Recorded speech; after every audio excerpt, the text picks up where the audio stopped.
Livro texto, capítulo 18, a passagem do sonho. Eu não preciso fazer nada, parte 7. Ainda depositas fé excessiva no corpo como uma fonte de força. Que planos fazes que não envolvam o seu conforto, sua proteção ou seu divertimento de alguma forma? Isso faz com que o corpo seja um fim, não um meio na tua interpretação. Isso sempre significa que ainda achas o pecado atraente. Ninguém aceita expiação para si mesmo se ainda aceita o pecado como sua meta. Assim sendo, ainda não correspondeste à tua única responsabilidade. A expiação não é bem recebida por aqueles que preferem a dor e a destruição. Existe uma coisa que nunca fizeste, nunca te esqueceste completamente do corpo. Talvez algumas vezes ele tenha se apagado da tua vista, mas ainda não desapareceu completamente. Não te é pedido para deixar que isso aconteça por mais de um instante. No entanto, é nesse instante que o milagre da expiação acontece. Depois verás o corpo outra vez, mas nunca exatamente o mesmo. Cada instante que passa sem a consciência do corpo te dá uma perspectiva diferente a seu respeito quando retornas. Em nenhum instante o corpo existe de forma alguma. Ele é sempre lembrado ou antecipado, mas nunca vivenciado apenas agora. Só o seu passado e o seu futuro o fazem parecer real. O tempo o controla inteiramente, pois o pecado nunca está totalmente no presente. Em qualquer instante, a atração da culpa poderia ser experimentada como dor e nada mais e poderia ser evitada. Ela não tem atração agora, toda a sua atração é imaginária e, portanto, tem que ser pensada no passado ou no futuro. É impossível aceitar um instante santo sem reservas, a não ser que, por apenas um instante, estejas disposto a não ver passado nem futuro. Não podes te preparar para ele sem colocá-lo no futuro. A liberação te é dada no instante em que a desejas. Muitos passaram toda a vida em preparação e de fato atingiram os seus instantes de sucesso. Esse curso não pretende ensinar mais do que o que eles aprenderam no tempo, mas tem como objetivo economizar tempo. Podes estar tentando seguir uma estrada muito longa para a meta que aceitaste. É extremamente difícil atingir a expiação lutando contra o pecado. Um esforço enorme é gasto na tentativa de tornar santo o que é odiado e desprezado. Nem há necessidade de toda uma vida de contemplação e de longos períodos de meditação com o objetivo de desapegar-se do teu corpo. Todas essas tentativas, em última instância, terão sucesso devido ao seu propósito. No entanto, os meios são tediosos e consomem uma grande quantidade de tempo, pois todos procuram a liberação no futuro a partir de um estado de presente, indignidade e inadequação. O teu caminho será diferente, não em relação ao propósito, mas ao meio. O relacionamento santo é um meio de ganhar tempo. Um instante passado junto com teu irmão restaura o universo para ambos. Vós estáis preparados? Agora só precisa lembrar-vos de que não precisais fazer nada. Seria muito mais proveitoso agora apenas vos concentrardes nisso do que considerar o que deveríeis fazer. Quando a paz chega, afinal,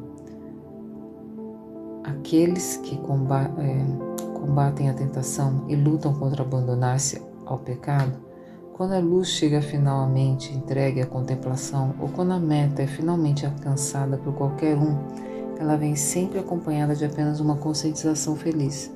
Eu não preciso fazer nada. Está aqui a liberação final que cada um algum dia achará em seu próprio caminho, em seu próprio momento. Não precisas desse tempo. O tempo foi economizado para ti, porque tu e o teu irmão estão juntos.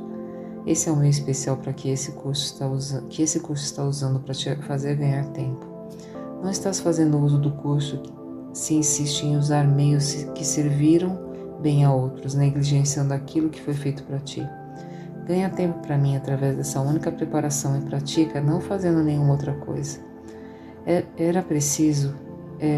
Eu não preciso fazer nada, é uma afirmação de fidelidade, uma lealdade verdadeiramente sem divisão. Acredita nisso por apenas um instante e realizarás mais do que é dado a um século de contemplação ou de luta contra a tentação. Fazer qualquer coisa envolve o corpo, e se reconheceres que não precisas fazer nada, terás retirado o valor do corpo da tua mente. Aqui está a porta, aberta e rápida, através da qual desfazes para séculos ou por séculos de esforço e escapas do tempo. Esse é o caminho no qual o pecado perde toda a atração agora mesmo, pois aqui o tempo é negado e o passado e o futuro se vão. Quem nada precisa não precisas de tempo, fazer nada, descansar e fazer um lugar dentro de ti, onde a atividade do corpo deixa de exigir então atenção. A esse lugar o Espírito Santo vem e lá habita. Ele permanecerá quando tu te esqueceres e quando as atividades do corpo voltarem a ocupar a tua mente consciente. No entanto, sempre haverá esse lugar de descanso para o qual podes retornar e estarás mais ciente desse centro de quietude no meio da tempestade do que toda a atividade furiosa que ela desencadeia. Esse centro de quietude no qual tu nada fazes permanecerá contigo, dando-te repouso em meio a todas as tarefas trabalhosas às quais fores enviado. Pois a partir desse centro serás dirigido quanto ao modo como deves usar o teu corpo sem pecado. E esse centro do qual o corpo está ausente, que o manterá assim na tua consciência.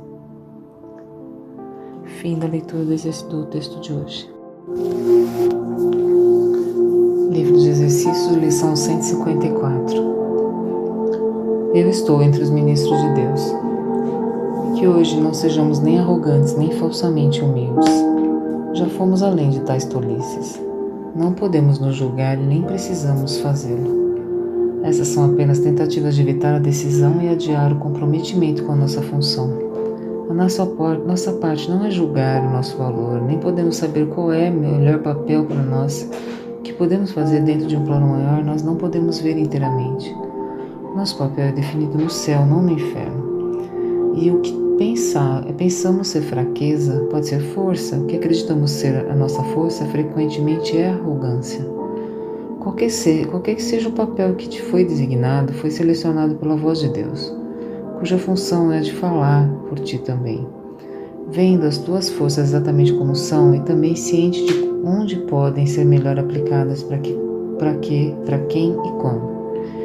Ele escolhe e aceita o teu papel por ti.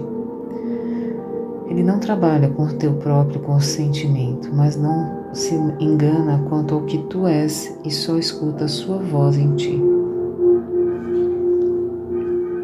É através da sua capacidade de ouvir uma única voz, que é a sua própria, que tu vens a ser enfim ciente de que há uma única voz em ti mesmo. E a única voz te designa a tua função e a entrega a ti, dando-te forças para compreendê-la, fazer o que ela acarreta e ter sucesso em tudo o que fazes que seja relacionado com ela. Deus uniu-se ao seu Filho nisso, e assim o seu Filho vem a ser o seu mensageiro, o mensageiro da unidade com ele. É essa união do Pai e do Filho, através da voz por Deus, que coloca a salvação à parte do mundo.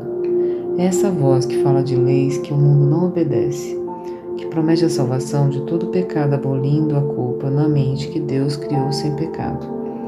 Agora essa mente vem a ser outra vez ciente daquele que a criou e da sua união duradoura consigo mesma. Assim, o seu ser é a única necessidade que a sua vontade e a vontade de Deus estão unidas. O mensageiro não é aquele que escreve a mensagem que entrega, tampouco questiona o direito daquele que o faz ou pergunta, porque escolheu aqueles que receberão a mensagem que traz. Basta que a aceite e dê àqueles a quem se destina e cumpra o seu papel na entrega da mensagem. Se determina quais devem ser as mensagens ou a que propósito servem ou para onde devem ser levadas, está falhando em desempenhar o seu papel como portador do verbo. Há uma diferença principal no papel dos mensageiros do céu, que os distingue daqueles designados pelo mundo. As mensagens que entregam são dirigidas em primeiro lugar a eles mesmos, e é só na medida em que possam aceitá-las para si mesmos que venham a ser capazes de levá-las adiante e dá-las em todos os lugares a que eram destinadas. Como os mensageiros terrestres, eles não escreveram as mensagens que trazem consigo, mas vêm a ser os seus primeiros destinatários no sentido mais verdadeiro, recebendo a fim de prepararem-se para dar. O mensageiro terrestre cumpre o seu papel, dando todas as suas mensagens. Os mensageiros de Deus desempenham o seu papel com a própria aceitação das suas mensagens para si mesmos e mostram que os compreendem, dando aos outros. Eles não escolhem papéis que não lhes tenham sido dados por sua autoridade e assim ganham com cada mensagem que dão. Tu queres receber as mensagens de Deus? Pois é assim que vens a ser o seu mensageiro. Tu és designado agora, no entanto, esperas para dar as mensagens que tens recebido, e assim não sabes que são as tuas e não as reconheces. Ninguém pode receber e compreender o que recebeu até que tenha dado, pois no ato de dar está a sua própria aceitação do que recebeu. Vós que sois agora os mensageiros de Deus, recebei as suas mensagens, pois isso faz parte do papel que vos foi designado. Deus não falhou em oferecer o que vós precisais e nem isso deixou de ser aceito. Entretanto, uma outra parte da tarefa que vos foi designada ainda está por ser realizada. Aquele que recebeu as mensagens de Deus por vós quer que elas sejam recebidas também por vós. Pois assim vós vos identificais com ele e reivindicais o que vos pertence. É o reconhecimento dessa união que empreendemos hoje. Não buscaremos manter as nossas mentes à parte daquele que fala por nós, pois é apenas a nossa voz que ouvimos ao prestarmos atenção a ele. Só ele pode falar a nós e por nós, unindo em uma única voz o ato de receber e dar o verbo de Deus, o dar e receber a sua vontade. Praticamos dar a ele o que ele quer ter para que possamos reconhecer as suas dádivas para nós. Ele precisa da nossa voz para que possa falar através de nós. Precisa de nossas mãos para portar as suas mensagens e levá-las àqueles que ele designou. Precisa de nossos pés para nos trazer para onde é a sua vontade que estejamos, para que aqueles que esperam na miséria possam enfim ser libertados. E ele precisa das nossas vontades unidas à sua, para que possamos ser os verdadeiros receptores das dádivas que ele nos dá. Aprendamos hoje apenas essa lição. Nós não reconheceremos aquilo que recebemos até que o que tenhamos dado. Já ouviste isso ser dito em centenas de maneiras, centenas de vezes. No entanto, a tua crença ainda está faltando. Mas isso é certo. Até que venhas a acreditar nisso, receberá 1000 milagres, depois mais 1000, mas não saberás que o próprio Deus não guardou nenhuma dádiva além daquelas que já tens, e tampouco negou a menor das bênçãos a seu filho. O que isso pode significar para ti enquanto não tiveres te identificado com ele, com o que lhe é próprio? A nossa lição para o dia de hoje é declarada assim: eu estou entre os ministros de Deus, eu sou grato por ter os meios de reconhecer que sou livre. O mundo retrocede à medida que iluminamos nossa mente e reconhecemos que essas santas palavras são verdadeiras. Elas são a mensagem que nos foi enviada hoje por nosso Criador. Agora demonstramos como elas mudaram as nossas mentes a respeito de nós mesmos e de qual é a nossa função. Pois, ao provarmos que não aceitamos nenhuma vontade da qual não compartilhamos, as muitas dádivas do nosso Criador surgirão à nossa vista e salvarão as nossas mãos e nós reconheceremos o que recebemos. Eu estou entre os ministros de Deus e sou grato por ter os meios de reconhecer que sou livre. Fim da leitura do exercício de hoje.